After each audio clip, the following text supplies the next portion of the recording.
and good noon everybody. My name is Mohit Kumar Mishra. I'm a research scholar in this department and I'm here to present my paper, and the topic of my paper is Justice in the Age of Artificial Intelligence. First of all, I'd like to give you the notion of justice as my understanding it is. Then I'd like to discuss or tell you rather what my understanding about artificial intelligence is, and then I'd like to present the intersection of these two. My teacher advisor is on the dais here, and he has always encouraged us.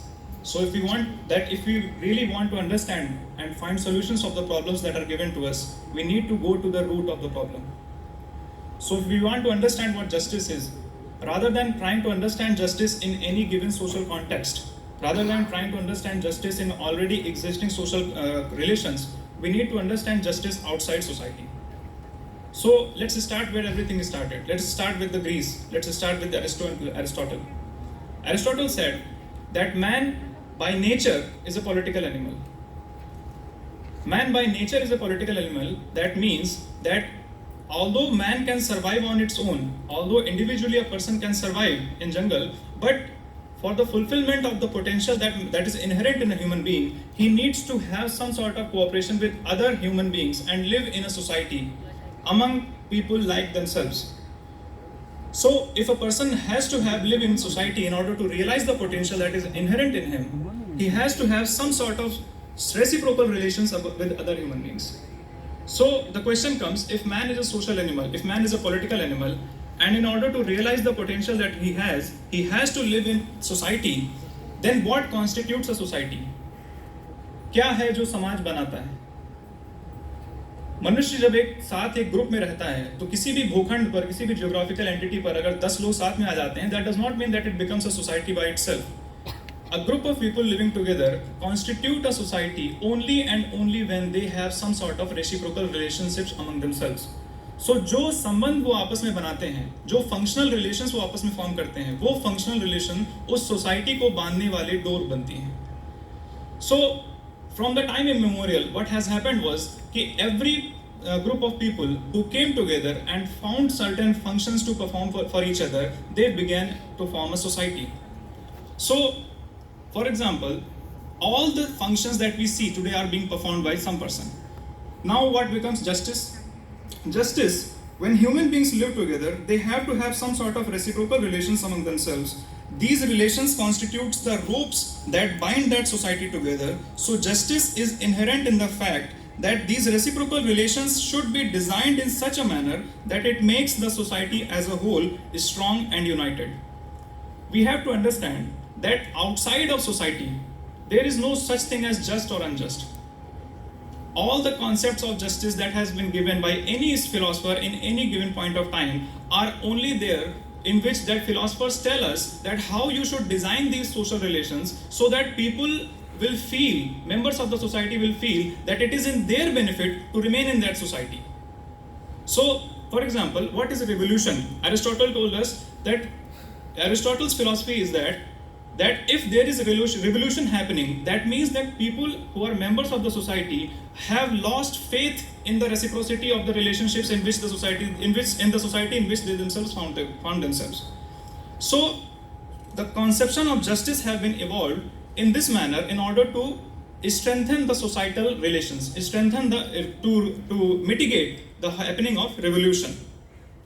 Now, there have been a number of theories of justice: social justice, economic justice, political justice, communitarian justice, even the justice of John Rawls. What is peculiar about all these theories of justice is that all these theoretical aspects or all these philosophers try to define justice in some sort of social context. किसी न किसी समाज की समस्याओं को देखकर उस समाज की समस्याओं का निदान करने के लिए सोशल रिलेशंस को कैसे रेगुलेट किया जाए, कैसे रीडिजाइन किया जाए, अलग अलग फिलोसफर्स अपनी अपनी थियोरेटिकल डेफिनेशन ऑफ जस्टिस देते रहे हैं. ये नहीं है कि जब प्लेटो ने थ्योरी ऑफ जस्टिस दी, जब अरिस्टो ने दी, जब उसके बाद कांट ने थ्योरी ऑफ जस्टिस दिया या जो रॉल्स ने दिया, वो सब गलत हैं. They are not wrong, but what has happened is that throughout the time society itself has been changing.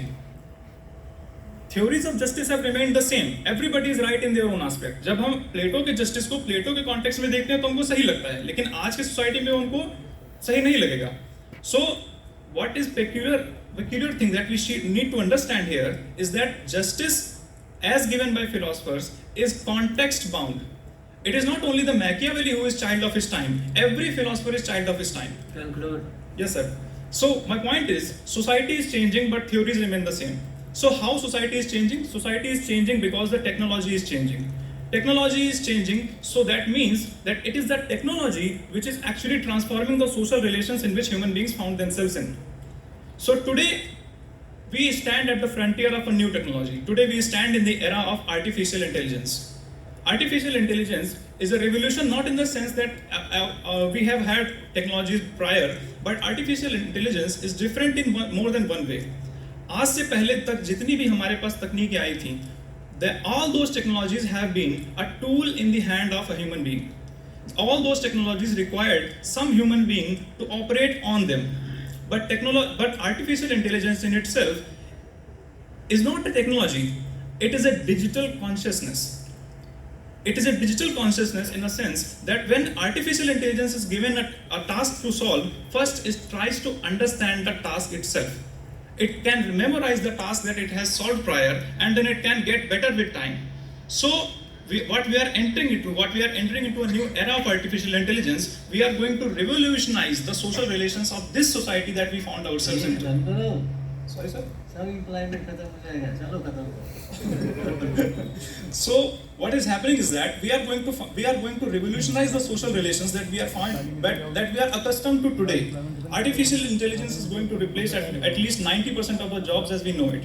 And the thing is that so far the technology has helped us in physical labor, but the different thing and distinct thing about artificial intelligence that it is going to be doing even the creative labor. ChatGPT-4 has an IQ of 145 plus. Einstein had the IQ of 160. The genius of man has the IQ of 160, and the baby of artificial intelligence has an IQ of 145 plus. So day by day, artificial intelligence is getting better. Day by day, we are using more and more artificial intelligence in self-driving cars, in drones delivering packages. Day by day, we are using artificial intelligence in justice delivering systems. So what is happening? We are going to enter into a new society, a society where the current social systems, current social understanding of just and unjust, right and wrong is going to change drastically.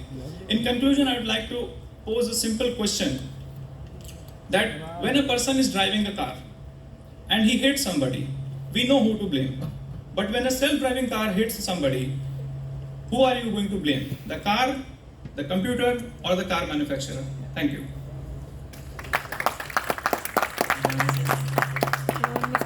Complete.